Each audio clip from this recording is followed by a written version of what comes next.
Round of applause for Alex. All right, Alex, why don't you spend a quick couple minutes introducing yourself, and then we'll get cracking. Sure. So, you hear me? Okay. Yeah, I'm Alex Perez. I'm a Las Vegas native. I studied here in Nevada for finance, but after finding out like how much I could automate, I started a business where I started doing automations for other businesses. What's your business called again, please? It's called Automate Planet. Okay, and how can people find you? If you go to automateplanet.com, okay, that's where you can find all the information about our And what does Automate Planet do? So we build AI agents for businesses, and the difference between us is our agents can handle tasks after the calls. So if you need to log notes or text a customer back or book something in your calendar, our AI can do that for you, and it can do it 24/7, and it can do it for a fraction of a human employee. Very cool. So this segment we talked to a startup entrepreneur to find out what gave him the idea for his business, how did they start the business, what challenges they've had. So that's what we're going to do with Alex right now. So why don't you tell us, I mean, I think you kind of already told us, but what was it that spurred the idea for Automate Planet? Yeah, so I was taking the level 2 CFA course, and in it there's a lot of that you have to do with Python and a lot that you have to do with Excel automations. So I just started automating things like my email, receipts, invoices, things like that were coming in for the company that I was working for, and eventually that turned into more and more complex tasks. So from taking, like a simple invoice from an email and logging it into QuickBooks or something like that, and now it just like does like full-on task where it's just like if you call in, it can not only take the invoice, it can send it back to you, it can adjust prices for you, it can tell you about certain details. So yeah. Okay, so it was while you were in the course of working for somebody else you came up with an idea? That's right. Yeah. Okay, very cool. Okay, so how did you go about starting your business? So the way I started, I just started, going after clients that were interested in automating certain things, like for Take a step back. Did you form a corporation? Are you a sole proprietor? So I formed an LLC. Okay. Prior to this, I worked in several dealerships. Mm-hmm. So I built those up and took them down. I acquired financing for them. So that's where a lot of the experience came from. When you say dealerships, you're talking about car dealerships? Like car dealerships, okay, yeah. Cool. Like the financing for the car dealerships. Yeah. Okay. So I was in charge for that for about 8 years. Okay. And while I was taking my CFA course, I figured out how much I could automate and how much I could automate for other people. If I could just get the wording out there and the pricing out there and everything, then. So you left your job and jumped in with both feet. Not Okay. right away. That's kind of what I was getting at. So yeah, Okay. I made sure that I had enough money for sure, and that if people were interested, and we had a test subject. One of them is here with us, Michael. Oh, okay. Yeah, he's one of our clients for Automate Planet. So yeah. Okay, cool. Yeah. Okay, so you said you started an LLC. Did you develop the technology yourself? Do you have partners? Did you hire engineers? How did you get everything set up? So a lot of it I kind of figured out myself, and then a lot of it was as agents were coming along. So a lot of the stuff that we build is like through real-time API, which is offered by OpenAI. Mm-hmm. But we've experimented with different like voice agents, and we just go with the one that feels best for the task at the time. Okay, so what would you say would be your biggest challenge to date with Automate Planet? Well, there's a lot of legal loopholes that we have to get through and that we have to know before we integrate things like phone agents. So there's a big learning curve there. There's also the learning curve of some people, being don't want to let human employees go, and they, Mm-hmm. That's a holdback for them. And just buying into the AI, they know. They hear how it works and they know that everybody's using it, but they don't want to be the first ones to try it out and fail, or so they want somebody else to go first. Okay, all right. I'm sure some people here have probably experienced that same thing, right? We have a bunch of AI people in the room. Okay, so how did you overcome that objection? Oh, well, you stick with the people that actually rock with it, you know? Okay. You don't worry about the people that are negative. They're always going to be negative. Sure. You're not going to change their mind. The only way you can change their mind is by making products that work. Okay, so tell me about your business. How's it doing right now? Do you have, well, you have a client here, Michael. We have a client here. So he's one of our one-off employees one-off clients that we got when we were doing like accounting and just various tasks, and we didn't have it tied down to phone agents like we do now. But for him, we've been building an AI self-guided memoir writer for older adults to just generally capture their life story. And an AI interviewer goes through their life with them. So are you making money right now? Yeah. Okay, well, that's good. We're making money. So That's good. In the last 3 months, we actually took off with the phone Good. agents. Okay. So it's doing pretty good. So tell me about your team. Is it just you? Do you have employees? Do you have people helping you? So as of today, it's 7 of us. Oh, okay. Yeah. So are these people employees of yours, or are they contractors? How do you bring them on board? So 4 of them are contractors, and 3 of them are actual employees. One Very of them cool. is actually an investor with me. Oh, cool. So Very good. and then the other one that's like our like actual real employees, our salesperson. So that was going to be my next question. Did you bootstrap this or did you raise capital? So you've raised some money so far. Yeah, so I had luckily I had a friend with enough capital that I didn't have to worry about it. That's always good. Yeah, Friend with money. Yeah, thank you. Checkbox. Okay. Yeah, thank you, one buddy that handled that for me. So friends and family basically is what you did. A friends and family raise. Just one friend. Just one friend. Yeah, okay. Yeah. You only need one. You only need one with money. You only need one with a lot of money. Okay, so what kind of, without going into details, the privacy of the transaction, what kind of a deal did they do? Was it a debt deal? Was it an equity deal? What kind of structure? So I gave him a percentage of the company. So equity? Yeah, Okay. equity in the company. He believed that I told him my vision of getting this into banks, getting this into, bigger medical services and whatnot. And he believed in that process. So he's like, hey, I'll finance you whatever you need. But, And it sounds like it's strategic as well because he's actually with you and helping you along the way. Yeah, I mean, he gives feedback for sure, but he's not like hands-on. Not hands-on. Yeah. But he's one of the 7 though, right? He's one of the 7 for sure. Cool. So, so this platform here is really for you as an entrepreneur to maybe get feedback from people in the audience who, who might have been in business and made mistakes, learn from mistakes, maybe have ideas of things that, can help you. So if there's one thing you could think that, might be a hurdle for you or one of the biggest challenges you've had, what would that be? Like I said, the people not believing in it, So or not believing in just AI. not being ready Okay. to adapt it into their business. Where's our AI people here tonight? Oh, well, everyone put their hands up. Kurt, somebody. All right, so does anybody have any advice? I mean, your point was just let them be, whatever. But, at the end of the day, I think, education's really a good starting point and helping people understand how they can leverage it. So anybody in the audience here have any advice as to what? Okay. I was more of a question. Sure. My first thought is how much of it is proprietary for the business owner versus proprietary for you, and it becomes a SaaS system. So we've been building this for like lawyers and medical practices. So there's a lot of stuff that we have to be careful about. Most of it is proprietary for them, but we do still have access to look at the conversations and look at the back end code because we build it. Right. So, but we have to make sure that that those things aren't compromised and we take security measures there. So is it essentially a SaaS platform then? You host it and you provide, no? No, I mean, Okay. because essentially we will get you a phone number, right? And that's through Twilio, and then we'll build you a voice agent for your business.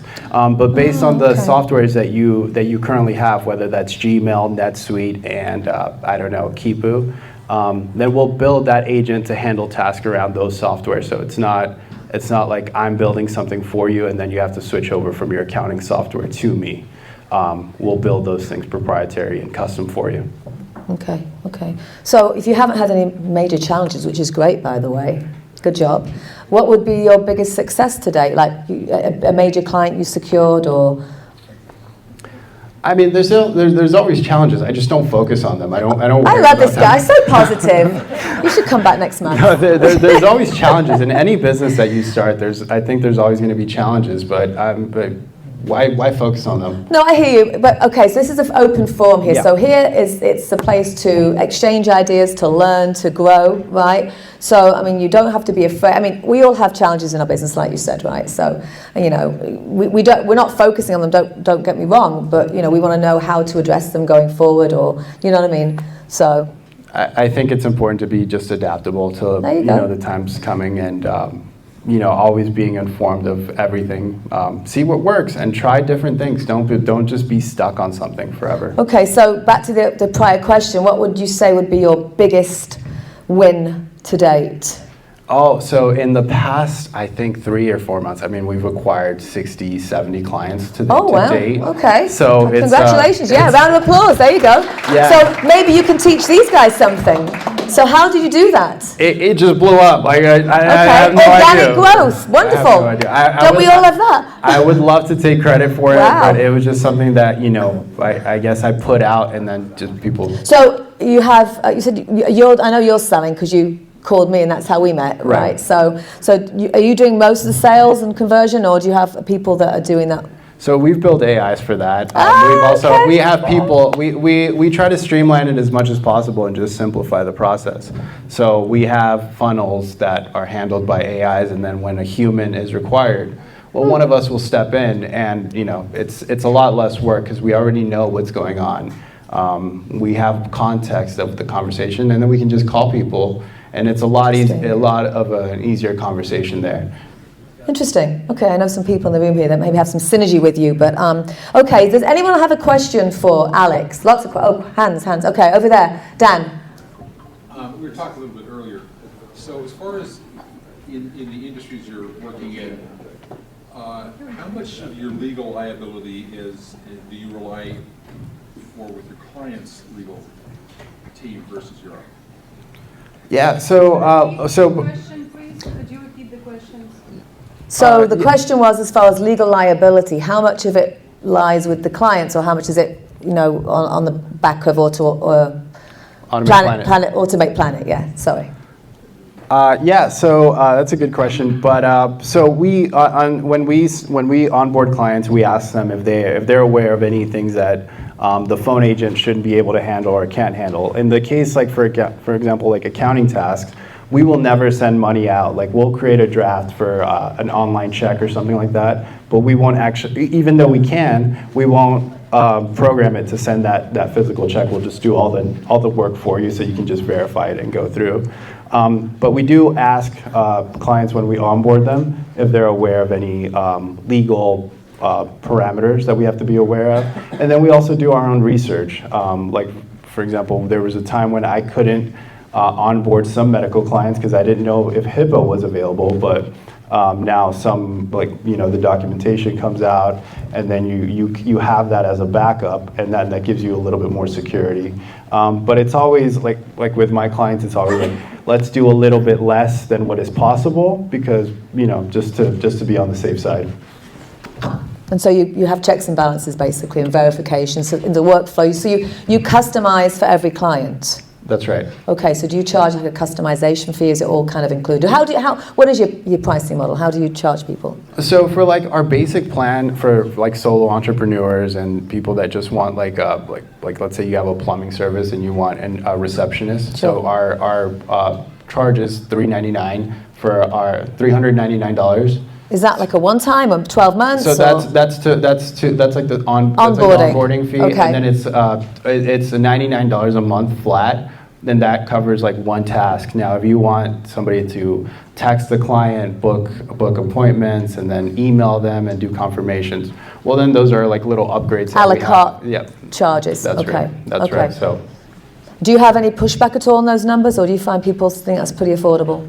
We try to work with within the range of the company that we're working with. So if they're a small company, we try to make it. We make it as, you know. Do you advertise your pricing, or is it just basically a conversation you have, or do you have it like posted on a website or anything? Yeah, we advertise our pricing. Yeah. It's online now. If we have clients that are like, say, we get 15,000 calls a month or something like that. So you like, scale it basically, you charge them more. Yeah. That's right. Like Yeah. if I've signed up Bank of America, I'm not signing them up. That would be a nice client. That's right. Anyone here from a bank? No, we have no banking people today. want We a do have bank. banking people that show up, yeah. Right. Is there anything else? I mean, there's some more questions over here. Sorry, okay. This gentleman here first, then you with the mask after. Yeah, with a room full of AI developers. I was going to say. That was me. Yeah, no, you're right, yeah. I'd like to hear what vision or strategy you have to remain relevant in this rise of competition. Great question. Yeah, so it's about like staying ahead of the competition and keeping something original, right? Keeping an original idea. Even though we're all developers, we all use basically the same three things. OpenAI and Google and stuff like that. So, I mean, how impactful are we is only a result of like the products that we put out or the services that we put out, and that's how we plan to stay relevant and competitive. Gentleman with the mask. What's involved in training an AI agent for a new client? Like how much legwork is that for your team? So he asked how much work is into an AI client. A lot of it is through we ask AI for a lot of that stuff. Like I don't know all the legal parameters, for example, a lawyer or a psychiatrist. So we do rely on AI and we rely on the client. And as we go, we don't just set this and then we kick the client to the curb. We're done with them. We fine tune it and we develop it with them. And that just comes with the monthly charge. So it's an ongoing process. But for the starter, we do a deep dive with the actual owner or somebody who's familiar with the industry. And there was the question over there, I think. Yeah, sir. Can you speak of your first client that you acquired outside of your direct network and how you acquired that client? Great question. Did anyone hear the question? Yeah, okay. So the first client that I acquired was actually through another company that we were working with. He was a contractor that would come in and he fixed machines.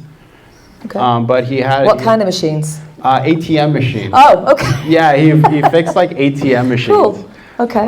But yeah, he wanted some like different workflows that could help him, manage his task a little bit easier. And I was in accounting, and he saw that I could automate certain things. So he asked me, hey, can you automate like the routes, or can you automate when I have to invoice a customer? So we were able to do that when and maybe not fully automate it, but make it a lot easier. Instead of it taking like a 10-minute process, maybe a bit 4-minute. So, and now it's completely automated. So that was basically a referral client then? That was my first client. Yeah. Referred by someone that you knew, you said, or? I kind of just showed it to him. Okay. He was rolling by the office, and I guess. So how did you? So I think I'm still trying to understand how you actually acquired that client. How did he hear about Automate Planet? He was one of the contractors that worked there. Oh, We sorry. just Okay, I got about it. Okay, Yeah. okay. He was one of your big guys that was doing the development for you. Yeah. That's Interesting. For the company. Okay. Not That's for me, but interesting. for the Okay. company. Yeah. Question over there, Tim. Can you use AI to do simple CAD drawings? AI can do simple CAD drawings, but we haven't focused on that kind of stuff. Yeah. But I mean, I do mess with CADs. Like I build like my own guitars and stuff like that. So. You automate simple CAD drawings. So what was the question, Tim? Simple CAD drawings. Yeah, no, he said that you can, but he hasn't focused on that part of offering those types of solutions at this time. Yeah. Any other questions? No? Okay, so Alex, why don't you summarize for everybody exactly, if you were going to pitch to everyone here today, just give me like a quick elevator pitch. Yeah, so if you guys want employees that work for you 24/7 at 90% of the cost of human employees, consider AI. 90% of the cost, you mean? 90% of the cost. You mean 10%? You mean 10% of the cost? 90% less. Oh, okay. So yeah, you see, everybody heard what I heard. Everybody, You said at Dang. 90% of the cost. You mean at 10% of the cost? That's It right. sounds way better saying 10% of the cost, not 90% less. Sorry. Just optics, how people hear. See, everyone heard what I heard. So there, you learned something today. Yeah, AI is more expensive, guys.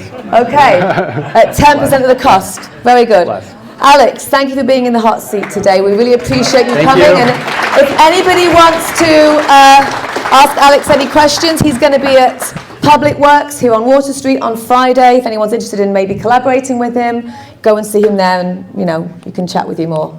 Thank you, Alex. Thank you.